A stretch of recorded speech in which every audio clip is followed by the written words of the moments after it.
আমি তো ওই যে কতদিন আগে যেন আমতলি যেন মিটিং হয়েছে এনও আমি গেছি, এরপরে রাত্র 8টা কোক 7টা কোক যেন মিটিং টিটিং আমার ডাক আমি যাই, হ্যাঁ না যাইলেও নাই, হ্যাঁ তো কাজে টাজে জায়গা আমি যাই, আমি কোনো মানা করি না তারা যে সংখ্যা কম এই সংখ্যাই যাই, কিন্তু তারা তো আমাদের উচিত আসলো এসে দেহনের এরকম রয়েছে মানুষটা তো কালকে আজ যদি কুলওয়াল থাকতো তাহলে তো আমার মর ওই বাড়ি করে লইল বাড়ি থেকে, এমন অবস্থা। এলাকাটার নাম কি? এই এলাকাটার নাম হচ্ছে দক্ষিণ আনন্দনগর দত্তটিলা। আসলে দুইটা খাড়া দনের ফলে আমি ওষুধ খেয়ে ঘুমাই আসলাম, খাট মধ্যে পুরাই দিক দাঁড়িয়ে পড়ছে, আমি আসলে মাথা ডেকে ফিরে আসলাম, আমি বলছি ঠান্ডা দিচ্ছে এমন হয়েছে খাটের স্ট্যান্ড মানে আমার সারা শরীর মনে হয় সেটা বাইঙ্গা চুঙ্গে পড়ছে, কারণ আসলে আমি উঠে আসলে দাঁড়াই গেছি ডরে, দাঁড়াইছি পরে তার মোবাইল দেখতে আসলো এই কত দৌড়ে আইসে আয় এসে তাড়াতাড়ি করে সরাইছে তো খোঁজ করে নেওয়ার লাগে কি হয়েছে না ওই সমস্যা বীজ হয়ে গেছে আমার গর্ত হয়ে গেছে সমস্যাটা দিতে আসলে কেউ পঞ্চায়েত থেকে বা কেউ আসে না ওই পিডব্লিউ অফিসে কালকে একটা হয়ে গেছে কি কইছে তারা বাইকটা থেকে নিচে দেখে দিছে পুরো কিনে গেছে।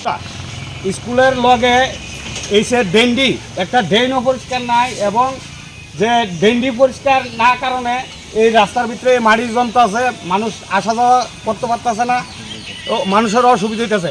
এরপরে বাজারের থেকে একটা ড্রেন পরিষ্কার নাই, মানুষ যে একটা অবস্থা হয়েছে বর্তমান শ্মশানের ভিতরে ভাত খাওয়ান যায়, কিন্তু এই যে একটা বাজার আর এই যে রাস্তাটি যা কত মাস ধরে একটা কাজকর্ম এদিক দিয়া হইতেছে না।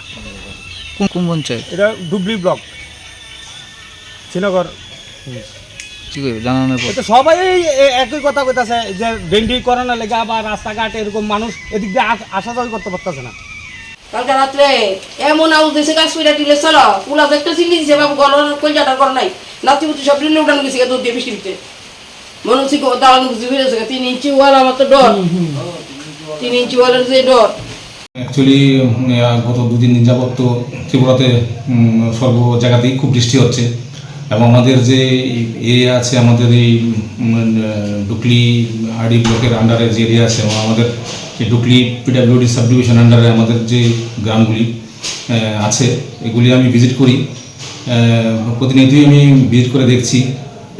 আমাদের ইঞ্জিনিয়াররা আমাদের দপ্তরের বাকি যে যারা আছেন প্রত্যেকেই আমরা খোঁজখবর রাখছি এবং যেগুলি কিছু কিছু জায়গাতে আমাদের কিছু ক্ষয়ক্ষতি হয়েছে, কিছু আমাদের স্ল্যাব কালভার্ট, কিছু বক্সেল কালভার্ট, কিছু কিছু রোড আমাদের বৃষ্টিতে এফেক্ট হয়েছে, এগুলি আমরা করেছি সরজীবনে আমরা এগুলি দেখেছি এবং এগুলি রিপোর্ট আমরা আমাদের পূর্ত দপ্তরের আমাদের ঊর্ধ্বতন কর্তৃপক্ষের কাছে পাঠিয়েছি এবং আমাদের তরফ থেকে আমাদেরকে বলা হয়েছে যে এগুলিকে রেস্টোর করার জন্য আমরা প্রয়োজনীয় এস্টিমেট করার জন্য, তো আমরা প্রয়োজনীয় এস্টিমেট আমরা করছি এবং রাস্তাঘাট যে স্ট্রাকচারগুলি ড্যামেজ হয়েছে আমাদের সাধারণ জনগণ যাতে বর্তমানে চলাফেরা করতে পারে তার জন্য আমরা প্রয়োজনীয় ব্যবস্থা নিচ্ছি। যে রাস্তাগুলিতে কিছু ল্যান্ড স্লাইড হয়েছে এগুলিও আমরা জেসিবির মাধ্যমে আমরা এগুলি সরাচ্ছি যাতে পাবলিক আসা যাওয়া করতে পারে।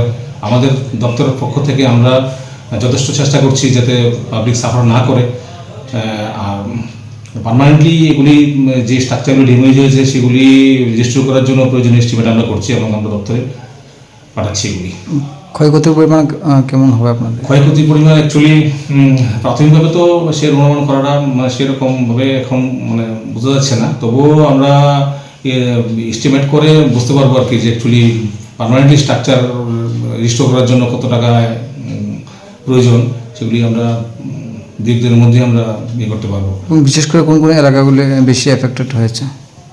যেমন আমাদের এই আনন্দনগর, শ্রীনগর, পশ্চিম জালুবাসায়, তারপর কাঁঠালতলি, মধুবন, এই সবগুলি গ্রামের মধ্যেই কিছু না কিছু আমাদের রাস্তাঘাট এবং কালভার্ট এগুলি ক্ষয়ক্ষতি হয়েছে এবং দেখা যাচ্ছে রাস্তার উপর এখনও জল রয়েছে। আপনার এইগুলো সরানো কী ধরনের ব্যবস্থা নিচ্ছি আমরা? এগুলি সমস্ত নিচ্ছি যে অ্যাকচুয়ালি কী হয়েছে বর্ষার ফলে আমাদের ড্রেনগুলির মধ্যে অনেক আবর্জনা আটকে গেছে, ড্রেনগুলি ঠিকভাবে কাজ করতে পারছে না, তো এগুলিকে আমরা পরিষ্কার করছি। ড্রেনগুলি পরিষ্কার করার পর জলগুলি আস্তে আস্তে সরে যাবে, দেখছি কীভাবে রাস্তাগুলিকে